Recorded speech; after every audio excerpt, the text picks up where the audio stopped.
ડીસામાં સતત વિધર્મીઓના ત્રાસથી હિન્દુઓની મહિલા સહિત દીકરીઓ અને પરિણીતાઓને ટાર્ગેટ બનાવી રહ્યા છે, જેમાં હિન્દુ યુવા સંગઠન મેદાનમાં ઉતર્યા છે। બનાસકાંઠા ડીસામાં લવ જેહાદ મુદ્દે ઉગ્ર વિરોધ બાદ મોટી સફળતા। ડીસામાં હિન્દુ યુવતીને મુસ્લિમ યુવક ભગાડી જતા હિન્દુ સંગઠનો ઉત્તર પોલીસ સ્ટેશને પહોંચી ઉગ્ર રજૂઆત કરી હતી। ધારાસભ્ય પ્રવીણભાઈ માળી સહિત અનેક હિન્દુ સંગઠનોમાં પોલીસ સામે રોષ ફાટી નીકળ્યો। 21 ઓગસ્ટથી ગુમ થયેલી યુવતીને શોધવામાં પોલીસ નિષ્ફળ જતા હિન્દુ સમાજે ચીમકી ઉચ્ચારી।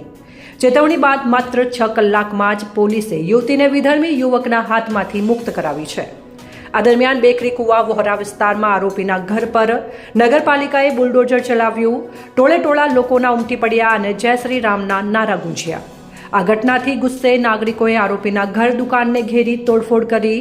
હાલ યુવતીને નારી સંરક્ષણ ગૃહમાં મોકલીને કાયદેસરની કાર્યવાહી ચાલુ છે। હિન્દુ સંગઠનોમાં ખુશીની લાગણી જોવા મળી છે, પરંતુ હવે જોવાનું રહેશે કે પોલીસ આગળ કયા પગલાં લે છે। જોતા રહો bureau report, central Bharat news. Praveenji Panchal, Vishwa Hindu પરિષદ જિલ્લા મંત્રી। અમારા અહીંયા જે સોની દીકરી એકને મોમેડન લઈને ભાગી ગયો છે, એના બારામાં વિશ્વ હિન્દુ પરિષદને જાણ થતાં એને એક જાણવા જો ફરિયાદ લીધેલી હતી। એના પછી વિશ્વ હિન્દુ પરિષદ દ્વારા અહીંયા રજૂઆત કરવામાં આવી, તો પણ એમને ગુમસુદાની એક ફરિયાદ લીધેલી હતી અને એમાં કોઈનો ઉલ્લેખ નહોતો કે કોણ લઈ ગયો છે ને।